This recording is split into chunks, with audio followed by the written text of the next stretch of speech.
ठाणे जिल्ह्यातील भाईंदरपाडा येथील संजय गांधी उद्यानाची जागा 1100 एकर जागा बाबतचा वाद माझ्याकडे सुरू होता। वन विभाग हा प्रतिवादी नव्हता, त्यामुळं ही जागा आता कुणाची याबद्दलचा एक प्रश्न निर्माण झाला। काल याची अंतिम आदेश आम्ही काढलेले आहे, अर्धन्यायिक आदेश काढलेले आहे। आता ही जागा वन विभागाच्या नावाने करण्यात आलेली आहे, त्यामुळे संजय गांधी उद्यानाची 1100 एकर जागा जी खाजगी दावेदारांनी आपल्या नावाने करण्याबद्दलच्या आतापर्यंतच्या ज्या अर्धन्यायिक केसेस दाखल केल्या होत्या, यामध्ये आता अंतिम निर्णय झालेला आहे।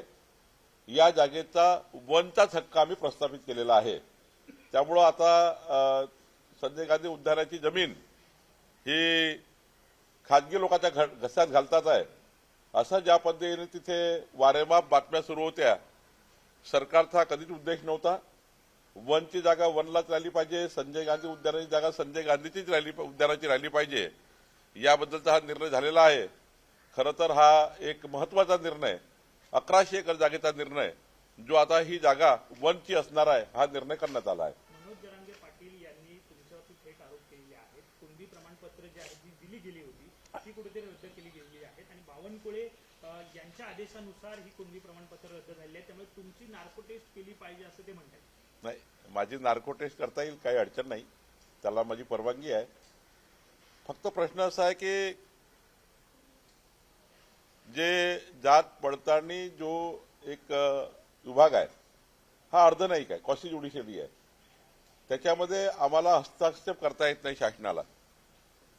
कुठलाही शासनाचा अधिकारी मंत्री या अथॉरिटीला फोन करू शकत नाही, आणि त्यामुळं अशा जात पडताळणी समितीच्या ज्या काही निर्णय आहे, त्या निर्णयामध्ये बावनकुळे फोन करतात किंवा अजून कोणी मंत्री फोन करतात, हे काही म्हणणं योग्य ठरणार नाही। कधीही जात पडताळणी जे विभाग आहे, तो विभाग स्वतंत्र, त्या ठिकाणी त्याचे न्यायिक अधिकार आहेत, त्या अधिकाराच्या मधात कुणीच जाऊ शकत नाही। मी जरी महसूल मंत्री म्हणून प्रयत्न केला तरी त्याला अर्थ राहत नाही, कारण कुणीच त्या ठिकाणी त्या विभागाचे लोक त्या प्रक्रियेमध्ये कुणालाही हस्तक्षेप करायचा अधिकार नाही। तर मनोज जरांगे जे काय बोलले मला माहिती नाही, पण आता यामध्ये असं आहे की जात पडताळणी समितीने एखादा निर्णय घेतला असेल, त्याला अपीलचे अधिकार हायकोर्टमध्ये आहे, तर त्यांना मुभा आहे। काही आता संपलं नाही सर्व, म्हणजे जात पडताळणी निर्णय दिला तो काय अंतिम निर्णय नसतो, त्याला उच्च न्यायालयाची मुभा आहे। त्यामुळे जर असं वाटतं कुणाला की बाबा आमचा अन्याय झालेला आहे, जात पडताळणी त्या ठिकाणी आम्हाला काही न्याय दिला नाही, तर उच्च न्यायालयात जाऊन त्याच्यावर तात्काळ आपल्याला स्टे आणता येतो किंवा तात्काळ त्याच्यामध्ये अपील करता येतं। मला असं वाटतं तशी प्रक्रिया अवलंबली तर बरं होईल। त्यांचं म्हणणं आहे की जाणीव बुजून सरकारमधले काही मंत्री तुमचं नाव घेतलं, कुठेतरी जाणीव बुजून हे सगळं करताय। नाही, त्यांचं स्पष्ट म्हणणं आहे बावनकुळे साहेब की तुमच्या दबावामुळे अनेक सर्टिफिकेट बदलले गेले आणि आता मला सरकारला सांगायचं आहे की मराठे हवेत की बावनकुळे हवेत, ओबीसी हा वाद परत एकदा ते निर्माण करू पाहतात। नाही, असं आहे, ठीक आहे, ते काय बोलले मला याच्याबद्दल जास्त चर्चा करायची नाही। मी एवढंच सांगेल, जात पडताळणीच्या कुठल्याही त्या ठिकाणी कार्यक्षेत्रामध्ये सरकारला हस्तक्षेप करण्याचा अधिकार नाही, ना कुणा मंत्र्याला नाही। त्यामुळं जात पडताळणी हे स्वतंत्र काम करणारं त्या ठिकाणी अर्धन्यायिक प्रक्रियेमधलं एक त्या ठिकाणी हा अर्धन्यायिक प्रकरणं सारखे त्या ठिकाणी त्यांना निकाल करावे लागतात। त्यामुळे जात पडताळणीवर कोणी मंत्री फोन करेल आणि त्यांचं जात पडताळणी ऐकेल असं या राज्यात होत नाही, कुठल्याही राज्यात होत नाही।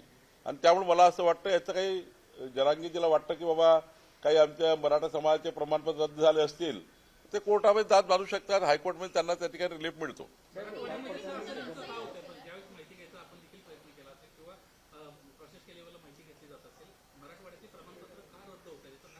आता ते जात पडताळणीला माहीत, जे काही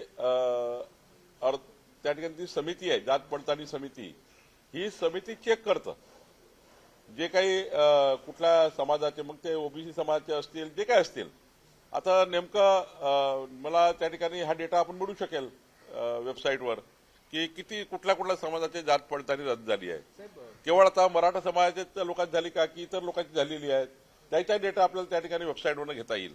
पण मला असं वाटतं डेटा येईल एखाद्या वेळी तुम्ही घेऊ शकाल. निवडणुकीच्या तर मला असं वाटतं की जात पडताळणी समितीचे जे अधिकार आहेत ते अर्धन्यायिक अधिकार आहेत. त्यांच्या अधिकारामध्ये कुणालाही सरकारला बोलायचा अधिकार नाही. मंत्री तर बिलकुलच त्या ठिकाणी फोन करू शकत नाही कारण त्यांना तो असा अधिकार नाही. नाही याच्यामध्ये फक्त एक विचारायचं आहे की निवडणुकीच्या आधी म्हणजे ज्यावेळेस अर्ज दाखल करतात त्यावेळेस अनेकांनी प्रमाणपत्र घेण्याच्या ऐवजी नंतर घेतली ती मुभा पण होती अर्थात प्रमाणपत्र सादर करण्याची जात पडते. आता हे प्रकरण हळूहळू समोर येत आहे. मग याला काही जण राजकीय रंग देऊ पाहतायत का की प्रशासकीय कामकाजामधली ही त्रुटी होती म्हणून या गोष्टी समोर येत आहेत. मी तुम्हाला वारंवार सांगतोय आपण वारंवार रिपीट करताय की तुम्ही या प्रकरणामध्ये जात पडताळणी समिती ही स्वतंत्र अधिकार असलेली समिती आहे. यामध्ये कुठल्याही मंत्री सरकारचा काही त्या ठिकाणी अधिकार नसतो. ती समिती त्यांच्याकडे असलेले डॉक्युमेंट पुरावे बघून निर्णय करतं. त्यामुळं आधी आपण कास्ट सर्टिफिकेट काढल्यानंतर त्या कास्ट सर्टिफिकेटची व्हॅलिडिटी जी आहे ती व्हॅलिडिटी कमिटी ही आहे. त्यामुळं या व्हॅलिडिटी कमिटीने समजा किंवा जात पडताळणी समितीने जर समजा एखाद्या वेळी काही निर्णय दिला असेल तो चुकला असं वाटत असेल त्याला हायकोर्टमध्ये जाण्याची मुभा आहे.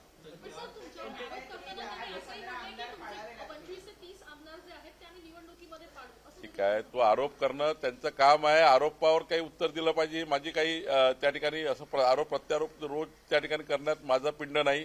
मला ते करायचं नाही. कुठल्याही जरांगे पाटील यांनी केलेल्या आरोपावर बावनकुळे असे बोलले हे करायचं नाही आहे. मला फक्त वस्तुस्थिती सांगायची आहे की जात पडताळणी ही स्वतंत्रपणे काम करणारी एक कमिटी आहे. त्याच्यात कुणालाही अधिकार नाही.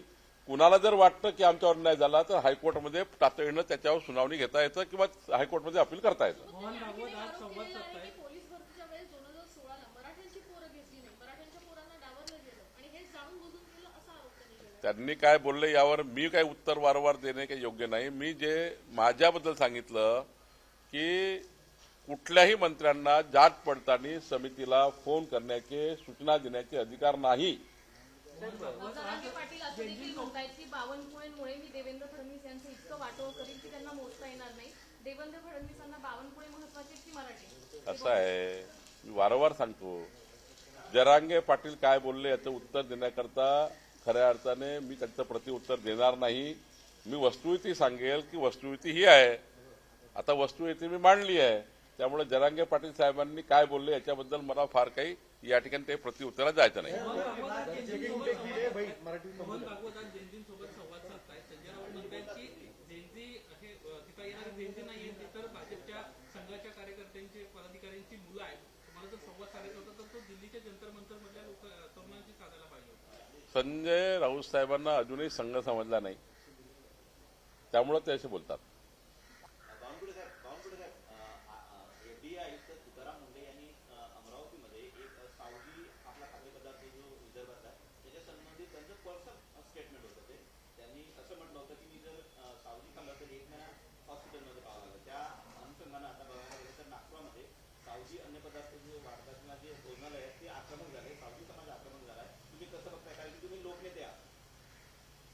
खरं तर सावजी हे जे रेस्टॉरंट आहे आमच्या विदर्भामध्ये हे या ठिकाणी 3-4 पिढ्यापासून असे रेस्टॉरंट सुरू आहे. सावजी ही अशी मसाल्याची आणि बनवण्याची पद्धती आहे ज्यातनं प्रत्येकाला असं वाटतं विदर्भात गेल्यावर की सावजीचं जेवण जेवलंच पाहिजे. इतकी लोकप्रियता आहे. त्याचे मसाले तसे आहेत. ते मसाले इतर कोणी बनवत नाही. त्यामुळं त्यांच्या उद्योगाबद्दल सरसकट त्या ठिकाणी टिप्पणी करणे कुठल्याही अधिकाऱ्यांना योग्य नाही. त्यांनी त्यामध्ये जे काही त्या ठिकाणी वाटतं की ते आरोग्याला धोकादायक आहे किंवा वीजबाधा झाली आहे त्या ठिकाणी ठीक आहे. पण सावजी हा व्यवसाय या विदर्भाची आता शान आहे.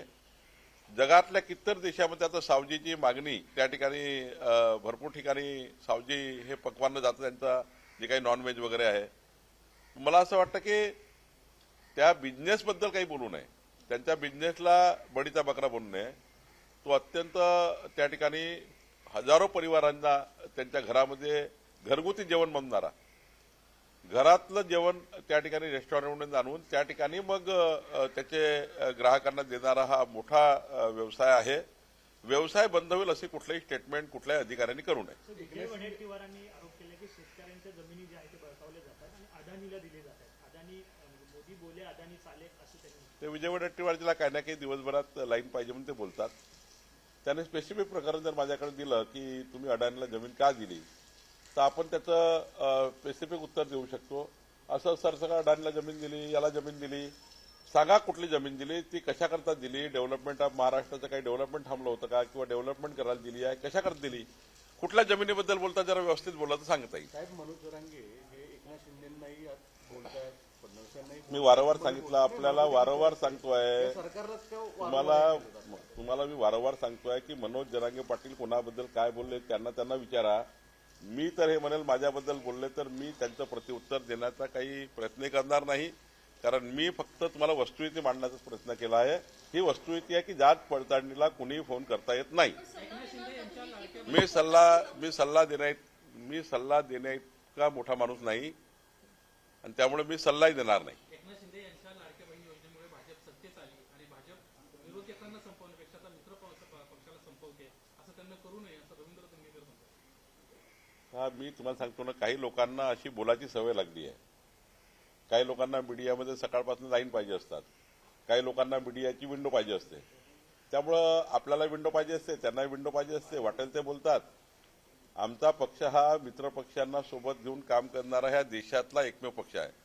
अटलजीच्या कार्यकाळ बघा, आम्ही 21-22 पक्षाचं सरकार चालवलं. त्यानंतर मोदीचं सरकार एनडीएमध्ये चाललं गेलं, म्हणजे 15 वर्ष झाले एनडीए सुरू आहे. आणि महाराष्ट्रात सर बघा 35 वर्ष आम्ही शिवसेना भाजपा युती या ठिकाणी चालवलेली आहे. आता एकनाथ शिंदे आणि सुनेत्रा पवारजी सोबत आम्ही काम करतोय. आम्ही कधीही मित्रपक्षाला कुठलंही त्या ठिकाणी त्याची त्यांना कमी करण्याचं काम करणार नाही. मित्र पक्षाला कशी बळकटी देता येईल, मित्र पक्षाला कशी बळकटी देता येईल असं काम भारतीय जनता पार्टीच्या अजेंड्यावर आहे. आम्ही रोज करतो आहे. मित्र पक्षाला सोबत घेऊनच सरकार चालू शकतं, या भूमिकेशी मी सहमत आहे. महाराष्ट्रात सुद्धा 13 पक्षाच्या युतीचं आमचं सरकार आहे, त्यांना सुद्धा आम्ही सोबत घेऊन काम करतो आहे. त्यामुळे भाजपा मित्र पक्षाला मजबूत करण्याचं काम करतं, त्यांना बळकटी देण्याचं काम करतं. धनगेकरनी काँग्रेसचा पूर्व इतिहास तपासून घेतला पाहिजे. काँग्रेसचाच त्या ठिकाणी ब्लड आहे की त्यांच्यासोबत गेलेल्या व्यक्तीला खाऊन टाकतात, असं ब्लड काँग्रेस पार्टीचं आहे. भारतीय जनता पार्टीचं ब्लड हे या ठिकाणी सर्वाला सोबत घेऊन काम करण्याचं आहे.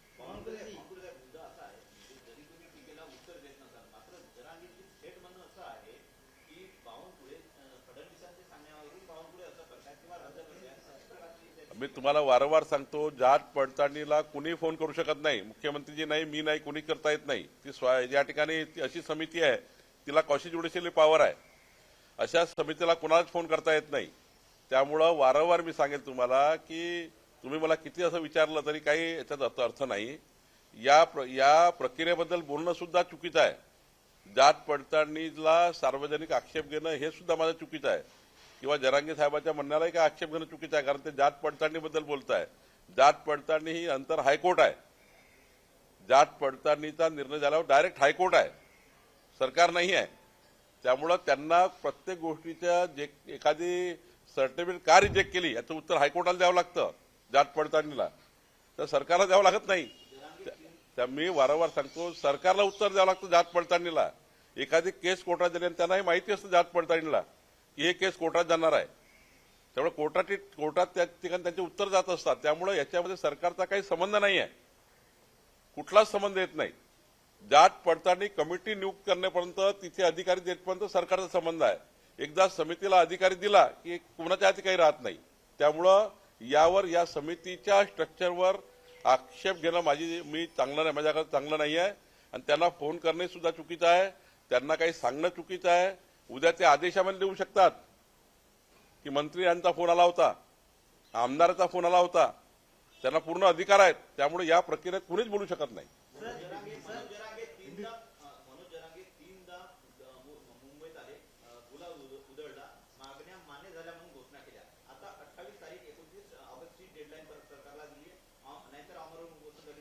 मी तुम्हाला सांगतो की जरांगे पाटील साहेबाबद्दलच्या ज्या काही भूमिका आहेत त्या भूमिका मराठा आरक्षण समिती आमच्याकडे आहे, मराठा उच्चस्तरीय उपसमिती आहे, त्या ठिकाणी त्यांची बैठक घेण्याकरता एक स्पेशल व्यवस्था केली आहे की एक मराठा समाजाकरता एक कॅबिनेटची सब कमिटी केली आहे.